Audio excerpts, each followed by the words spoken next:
हमारे हिंदू धर्म में गाय को माता कहा जाता है और कई जगहों पर गाय माताओं की पूजा भी की जाती है। इस ब्रह्मांड में गाय ही एक ऐसी पशु है जिसकी पूजा, आराधना और सेवा करने से गरीब से गरीब व्यक्ति अमीर बन सकता है। गाय की विधि पूर्वक पूजा करने से समस्त मनोकामनाएं तुरंत पूर्ण हो जाती हैं। मित्रों, गाय माता के पूरे शरीर में कई करोड़ों देवी देवताओं का वास होता है। इस वजह से गाय माता की पूजा करने से हमें समस्त देवी देवताओं का आशीर्वाद एक साथ प्राप्त होता है। मित्रों, आज की वीडियो में हम आपको बताएंगे कि गाय माता को एक रोटी खिलाने से कौन सा फल मिलता है। गाय माता का वह कौन सा अंग है जिसे सिर्फ स्पर्श करने से व्यक्ति के सारे दुख दर्द दूर हो जाते हैं, और जो व्यक्ति गायों को दुख देता है, उन्हें मारता पीटता है, उसे कौन सा दंड मिलता है, और किस कारण से गाय माता ने क्रोधित होकर समस्त स्त्रियों को श्राप दे दिया था, जिस श्राप का सहन स्त्रियां आज भी कर रही हैं। मित्रों, आपका ज्यादा समय नष्ट न करते हुए वीडियो को शुरू करते हैं। मित्रों, एक बार भगवान भोलेनाथ कैलाश पर्वत पर विराजमान थे। तभी अचानक से देवर्षि नारद जी नारायण नारायण का जाप करते हुए उनके पास आकर रुक जाते हैं और भगवान शिव जी को प्रणाम करते हैं। तब भगवान शिव जी देवर्षि नारद जी से कहते हैं, कहिए नारद जी, आप किस प्रयोजन से यूं अचानक ही पधारे हैं। तब देवर्षि नारद जी कहते हैं, हे जगत के कर्ता धर्ता, आप तो त्रिकालदर्शी हैं।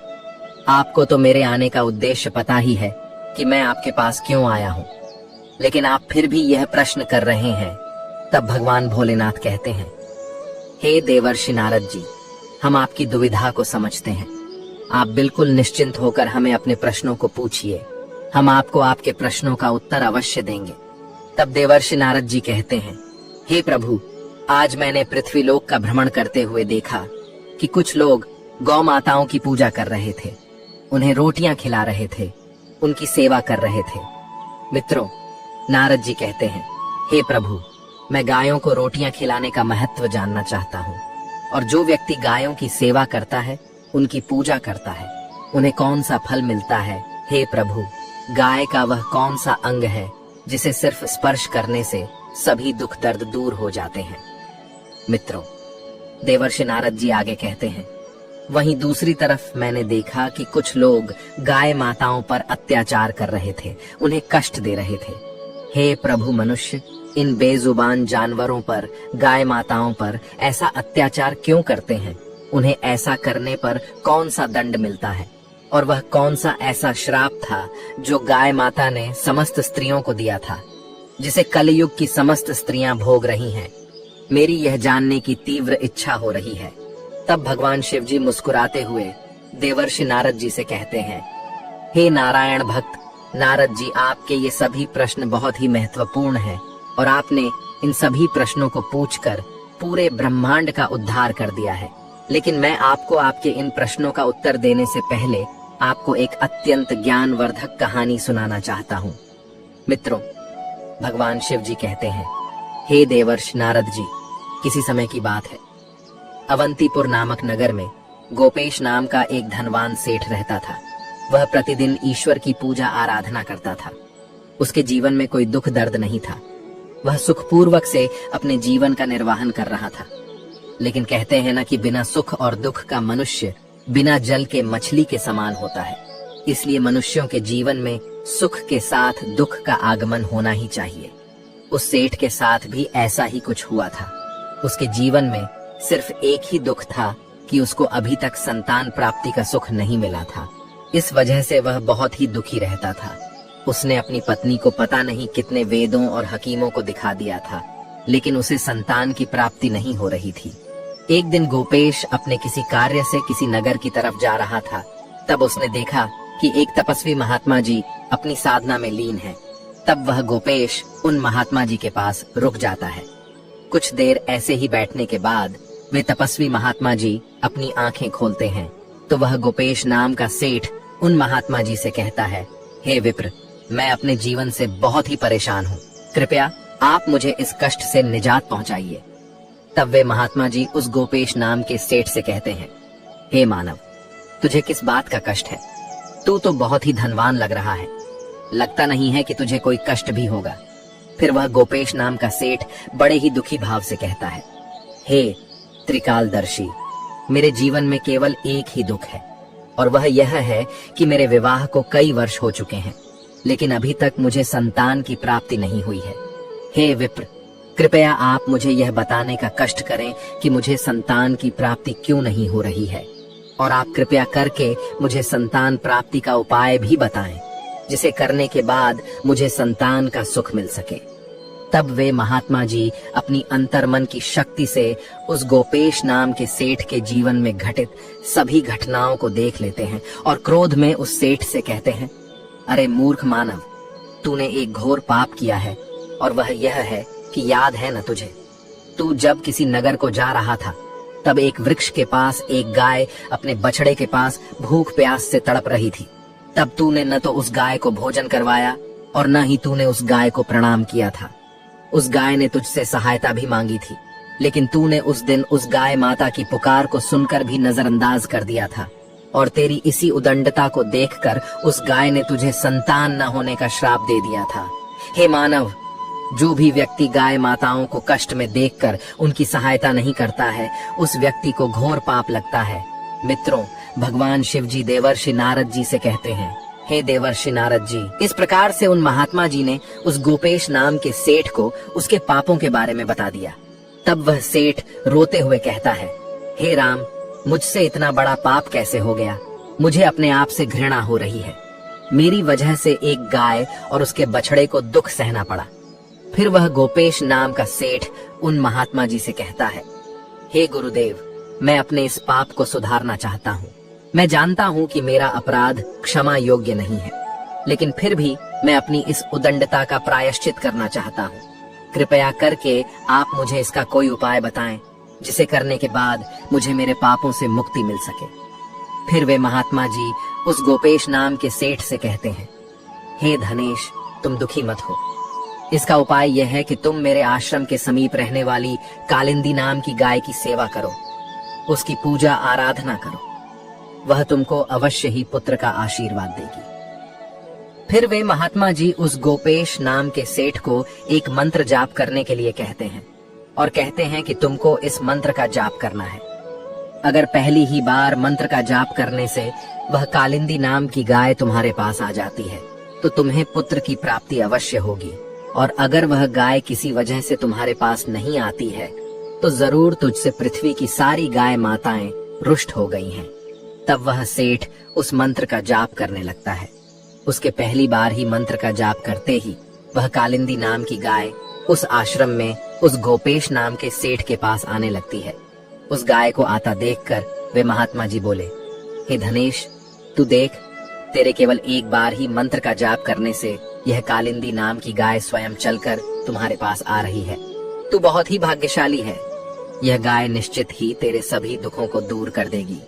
तू इस कालिंदी नाम की गाय को वन में चराकर इसकी सेवा करना, जंगल में रहने वाले हिंसक पशुओं से इसकी रक्षा करना, और अपनी पत्नी से भी कह देना कि वह भी इस कालिंदी नाम की गाय की सेवा करे, इसकी पूजा आराधना करे, जिससे प्रसन्न होकर ये गाय तुझे संतान प्राप्ति का आशीर्वाद प्रदान करे। फिर वह गोपेश नाम का सेठ उन महात्मा जी को प्रणाम करके उस कालिंदी नाम की गाय को अपने साथ अपने घर ले जाता है और अपनी पत्नी से कहता है, हे भाग्यवान, हमें संतान के लिए इस कालिंदी नाम की गाय की सेवा करनी है। मित्रों, भगवान शिव जी कहते हैं, हे देवर्षि नारद जी, उसके दूसरे दिन की सुबह होते ही उस गोपेश नाम के सेठ की पत्नी उस गाय की पूजा करती है, उसे कुछ रोटियां खिलाती है। फिर वह सेठ उस गाय को चराने के लिए वन में लेकर चला जाता है, और उस वन में पहुंचकर वह सेठ उस गाय को हरी हरी घास खिलाने लगता है। और जब वह कालिंदी नाम की गाय किसी वृक्ष के नीचे विश्राम करने के लिए बैठती है, तो वह सेठ भी उसके साथ बैठ जाता है और विश्राम करने लगता है। फिर वह गोपेश नाम का सेठ उस गाय के शरीर पर बैठी हुई मच्छर मक्खियों को हटाने लगता है और अपने हाथों से उसके मस्तक को सहलाने लगता है। इस प्रकार से उस सेठ को उस गाय की सेवा करते हुए जब शाम हो जाती है, तो गोपेश उस गाय के साथ अपने घर लौट आता है। घर पहुंचते ही वह गाय जब अपने खुरों से धूल उड़ाती है, तो गोपेश का शरीर पवित्र हो जाता है और उसके सभी पाप नष्ट हो जाते हैं। फिर गोपेश की पत्नी उसकी विधि पूर्वक से पूजा आराधना करती है और उसके चरणों में कई बार मस्तक झुकाती है। फिर उस कालिंदी नाम की गाय की प्रदक्षिणा करती है और हाथ जोड़कर वह उसके आगे खड़ी हो जाती है।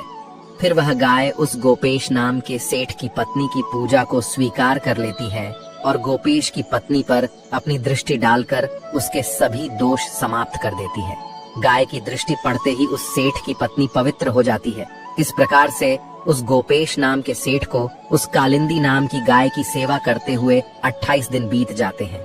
फिर 29वें दिन जब गोपेश उस गाय को लेकर वन में चला जाता है और उस वन में पहुंचकर वह गाय वन के बीच में चली जाती है, जहां पर कई सारे पेड़ पौधे, झाड़ियां और बड़ी बड़ी घास थी। वह गाय एक झाड़ी के पीछे छिपकर घास चरने लगती है। इतने में ही एक शेर पीछे से आकर उस कालिंदी नाम की गाय को बलपूर्वक दबोच लेता है। गोपेश को उस शेर के आने की आहट तक नहीं होती है। उस शेर के कसकर दबोचे होने के कारण वह कालिंदी नाम की गाय दर्द भरे स्वर में जोर से बोलने लगती है, हे सेठ मेरी रक्षा करो, हे सेठ मेरी रक्षा करो।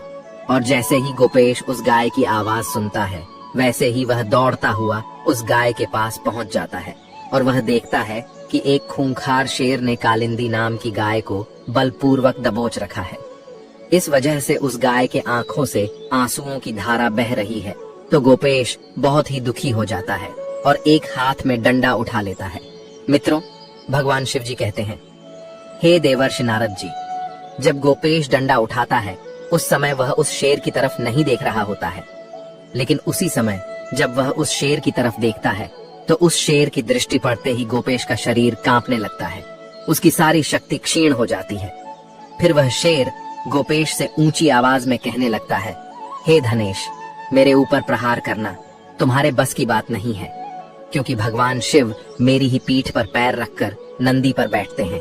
इसीलिए तुम मुझे मारने की चेष्टा मत करो और यहाँ से लौट जाओ। शायद ईश्वर ने मुझे इस गाय को भोजन के रूप में भेंट किया है, इसीलिए तुम मुझे परेशान मत करो। तुम अपनी जान बचाकर तुरंत ही यहाँ से निकल जाओ। फिर गोपेश उस शेर से कहता है, हे मृगराज, कृपया आप इस गाय को ना मारे। यह गाय एक बहुत ही तपस्वी महात्मा जी ने मुझे मेरे सभी मनोरथों को पूर्ण करने के लिए दी है। कृपया आप इसकी हत्या न करें, क्योंकि इसकी हत्या करने पर तुम्हें महापाप लगेगा और इसका एक छोटा बछड़ा भी है जो घर पर इसका इंतजार कर रहा है। उन महात्मा जी ने मुझे इस गाय की रक्षा और सेवा करने का आदेश दिया है। मैं इस गाय को मरने के लिए छोड़कर नहीं जा सकता। तुम भगवान शिव के सेवक हो, इसीलिए तुम्हारे हाथ से इस गाय को छुड़ाना मेरे लिए असंभव है। इसीलिए हे मृगराज, मेरी आपसे विनती है कि आप इस गाय को छोड़ दीजिए। इसके बदले में मैं अपने आप को अपना पूरा शरीर समर्पित करता हूँ। आप मुझे खाकर अपनी भूख शांत कर लीजिए और इससे उन महात्मा जी के आदेश का पालन भी हो जाएगा। मेरे द्वारा गाय की रक्षा भी हो जाएगी। साथ ही साथ गाय माता की रक्षा के लिए प्राण त्यागने से मुझे स्वर्ग की प्राप्ति हो जाएगी। इतना कहकर गोपेश उस शेर के सामने हाथ जोड़कर और आंखें बंद करके बैठ जाता है। फिर अचानक से गोपेश के कानों में एक स्वर सुनाई देने लगता है कि हे पुत्र, उठो, मैं तुम्हारी सेवा से बहुत ही प्रसन्न हूँ। यह सुनकर गोपेश उठकर खड़ा हो जाता है और वह अपने सामने उस गाय को देखता है और मन में सोचते हुए कहता है, वह शेर कहीं दिखाई नहीं दे रहा है जिसने आपको बलपूर्वक दबोच रखा था। मित्रों, भगवान शिव जी कहते हैं, हे देवर्षि नारद जी, तब वह कालिंदी नाम की गाय गोपेश से कहने लगती, हे पुत्र, मैंने ही अपनी माया से शेर का रूप धारण कर लिया था। मैं तुम्हारी परीक्षा लेना चाहती थी। मैं देखना चाहती थी कि संकट में पड़ने पर तुम अपने प्राण बचाते हो या तुम मेरे प्राण बचाते। मैंने ये कैसे किया, ये तो यमराज जी भी नहीं जान सकते हैं, लेकिन तुम मेरी परीक्षा में सफल हो गए। तुम मेरे प्राणों की रक्षा के लिए अपने प्राण संकट में डालने के लिए तैयार हो गए थे। इसीलिए मैं तुम पर बहुत प्रसन्न हूँ। अब तुम मुझसे वरदान मांगो। तुम्हें कौन सा वरदान चाहिए वह कहो, मैं अवश्य ही तुम्हारी उस मनोकामना को पूर्ण करूंगी। वह गोपेश नाम का सेठ कहता है, हे गौ माता, मेरी केवल एक मनोकामना यह है कि कृपया आप मुझे संतान प्राप्ति का सुख प्रदान कीजिए। फिर कालिंदी नाम की गाय माता ने कहा, हे पुत्र, तुम एक पत्ते के धोने में मेरा दूध लेकर अपनी पत्नी के साथ पान करो। इससे तुम्हें धर्म का पालन करने वाली संतान की प्राप्ति होगी। वह गोपेश नाम का सेठ कहने लगा, हे गौ माता, मैं आपके इन मधुर वचनों को सुनकर बहुत ही मुग्ध हो चुका हूँ। अब आप मेरे साथ मेरे घर चलिए। मैं आपकी पूजा करके आपको भोजन करता हूँ और सभी प्रकार के अनुष्ठानों को पूरा करके आपके अमृत समान दुग्ध का पान करता हूँ। उसके बाद वह गोपेश नाम का सेठ उस गाय को अपने साथ लेकर अपने घर चला जाता है। घर पहुंचने पर उस सेठ की पत्नी आगे आकर उस गाय की पूजा पाठ करने लगती है। तब उस गाय ने गोपेश की पत्नी से कहा, हे पुत्री, तुम मेरी पीठ को स्पर्श करो, इससे तुमको अत्यंत गुणवान धर्म का पालन करने वाली संतान की प्राप्ति होगी। फिर उस सेठ की पत्नी ने गाय की पीठ को स्पर्श किया। गोपेश और उसकी पत्नी उस गाय की विधि पूर्वक पूजा आराधना करती हैं और उस गाय माता के अमृत के समान दूध को प्रसाद समझकर ग्रहण करती है। फिर वे दोनों उन महात्मा जी के पास पहुंच जाते हैं। तब वे महात्मा जी उन दोनों की खुश देखकर कहने लगते हैं, हे धनेश, अब यह गाय तुम दोनों से बहुत ही प्रसन्न है। अब तुम्हारी सभी मनोकामनाएं अवश्य ही पूर्ण हो जाएंगी। मित्रों, भगवान शिव जी कहते हैं, हे देवर्षि नारद जी, जो भी मनुष्य गाय की सेवा करता है, उसे भोजन खिलाता है, उसकी पूजा आराधना करता है, उसकी सभी मनोकामनाएं पूर्ण हो जाती हैं। और जो भी व्यक्ति गाय की रक्षा करता है, वह कभी भी गरीब नहीं रहता है और मृत्यु के बाद उस व्यक्ति को सीधा स्वर्ग की प्राप्ति होती है और उस व्यक्ति को भगवान भोलेनाथ के साक्षात दर्शन प्राप्त करने का सौभाग्य मिलता है। जो भी व्यक्ति श्रद्धा पूर्वक गाय का दूध पीता है, उसे कोई बीमारी नहीं होती है और जो व्यक्ति गाय की पीठ को स्पर्श करता है, उसके सभी पाप तुरंत ही नष्ट हो जाते हैं। जो व्यक्ति गाय को एक रोटी खिलाता है, वह व्यक्ति नरक की वैतरणी नदी को गाय की पूंछ पकड़कर पार कर लेता है। इतना करने से ही मनुष्य सभी ऐश्वर्य और यश को प्राप्त कर लेता है। वह व्यक्ति कभी भी गरीब नहीं रहता है। अतः हमें गाय माताओं की सेवा आराधना अवश्य करना चाहिए, क्योंकि ऐसा करने से मनुष्य को 7 पीढ़ियों तक मनुष्य योनि में जन्म लेने का सुख प्राप्त होता है। गाय माताओं की सेवा करने वाला व्यक्ति रंक से राजा भी बन सकता है। मित्रों, भगवान शिव जी कहते हैं, हे देवर्षि नारद जी, इस प्रकार से गोपेश के द्वारा उस कालिंदी नाम की गाय की सेवा करने से उसे एक पुत्र और एक पुत्री की प्राप्ति होती है। मित्रों, भगवान शिव जी कहते हैं, हे देवर्षि नारद जी, आपके पहले प्रश्न का उत्तर मिल गया होगा और आपका दूसरा प्रश्न यह था कि जो व्यक्ति गायों को मारता पीटता है, उन्हें कौन सा दंड मिलता है। तो मैं आपको बता दूं कि उन व्यक्तियों को ऐसा करने पर सीधा नरक की प्राप्ति होती है और ऐसे व्यक्तियों को स्वर्ग और नरक के देवता यमराज जी कई वर्षों तक कुंभी पाक नरक में डालकर खौलते हुए तेल के घड़े में पकाते हैं। मित्रों, भगवान शिव जी नारद जी से कहते हैं, हे देवर्षि नारद जी, अब तो आपको आपके प्रश्नों के उत्तर मिल ही गए होंगे। तब देवर्षि नारद जी कहते हैं, हे प्रभु, आपने मुझे मेरे एक प्रश्न का उत्तर नहीं दिया है कि गाय माता ने समस्त स्त्रियों को वह कौन सा श्राप दिया था जिसे आज भी स्त्रियां भोग रही हैं। फिर देवर्षि नारद जी की बातों को सुनकर भगवान शिव जी कहते हैं, हे देवर्षि नारद जी, आपको आपके इस प्रश्न का उत्तर जानने के लिए एक और ज्ञानवर्धक कहानी सुनना होगा। तब देवर्षि नारद जी कहते हैं, हे प्रभु, आप उस कहानी को सुनाना आरंभ करें। मैं आपको विश्वास दिलाता हूँ कि मैं इस कहानी को शुरू से लेकर अंत तक पूरा अवश्य सुनूंगा। मित्रों, भगवान शिव जी कहते हैं, किसी समय की बात है, किसी नगर में श्याम नाम का एक ब्राह्मण रहता था। उसने अपने घर में गाय को पाल रखा था। वह गाय उसे प्रतिदिन ढेर सारा दूध देती थी, जिसे बेचकर वह अपनी आजीविका चलाता था और उस गाय का दुग्ध बहुत ही अच्छा होने के कारण उसे बहुत मुनाफा भी हो रहा था। इसलिए वह उस गाय को प्रतिदिन वन में चराने के लिए ले जाता था और शाम होने से पहले उस गाय को घर ले आता था। ऐसे ही कई दिन गुजर जाते हैं, लेकिन एक दिन ऐसा आता है जब वह गाय दूध देना बिल्कुल बंद कर देती है, जिसके कारण श्याम को भारी नुकसान का सामना करना पड़ जाता है। एक दिन श्याम उस गाय से परेशान होकर उस गाय को घर से निकाल देता है और जब वह गाय श्याम के घर में घुसने लगती है, वैसे ही उस गाय को डंडों से पीटने लगता है, जिससे वह गाय बहुत ही दुखी रहने लगी थी और वह अपने मालिक को छोड़ना नहीं चाहती थी, लेकिन उसका मालिक ही उसे अपने घर में नहीं रखना चाहता था। इस वजह से वह गाय श्याम के घर में जाना छोड़ देती है और वह एक वन में जाकर रहने लगती है। उस वन में चारों तरफ हरी हरी घास थी, जिसे खाकर वह गाय अपना पेट भर लेती थी और एक पेड़ के नीचे बैठकर रात गुजार लेती थी। ऐसे ही कई महीने गुजर जाते हैं, लेकिन एक दिन जब वह गर्भवती हो जाती है तो उसे बहुत ही कठिनाइयों का सामना करना पड़ जाता है, किंतु वह किसी तरह से उन कष्टों को सहती हुई अपने जीवन का यापन करने लगती है। उसी वन के समीप में एक नगर पड़ता था। उस नगर में एक किसान रहता था। उसकी पत्नी बहुत ही लालची स्वभाव की थी। उसके लालची स्वभाव से वह किसान भी बहुत ही परेशान रहता था।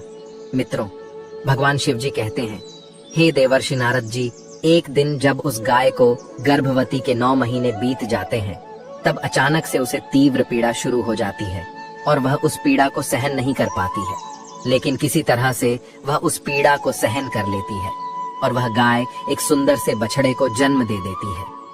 उस बछड़े को जन्म देने के बाद वह बछड़ा बहुत ही ज्यादा गंदा हो जाता है, क्योंकि उस गाय ने गलती से अपने बछड़े को कीचड़ में जन्म दे दिया था और वह गाय अपने बछड़े को हिंसक जंतुओं से बचाने के लिए उसे अपने पीठ पर रखने का प्रयास करने लगती है, लेकिन वह ऐसा करने में बार बार असफल हो रही थी, जिससे वह गाय बहुत ही दुखी हो गई थी।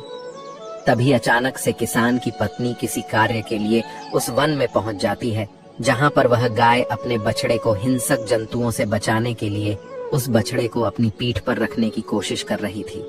जब किसान की पत्नी ने देखा कि उस गाय ने एक बछड़े को जन्म दिया है और उसके आसपास कोई भी नहीं है, तो किसान की पत्नी के मन में लालच जाग उठता है और वह अपने मन में सोचने लगती है कि चलो मैं इस गाय को अपने घर ले चलती हूँ। यह मुझे ढेर सारा दूध देगी, जिससे मैं बहुत सारा धन इकट्ठा कर लूंगी। ऐसा सोचकर जैसे ही वह स्त्री उस गाय की ओर जाने लगती है, तब उस गाय ने देखा कि उसके पास एक सुंदर सी स्त्री तीव्र गति में चलती हुई आ रही है।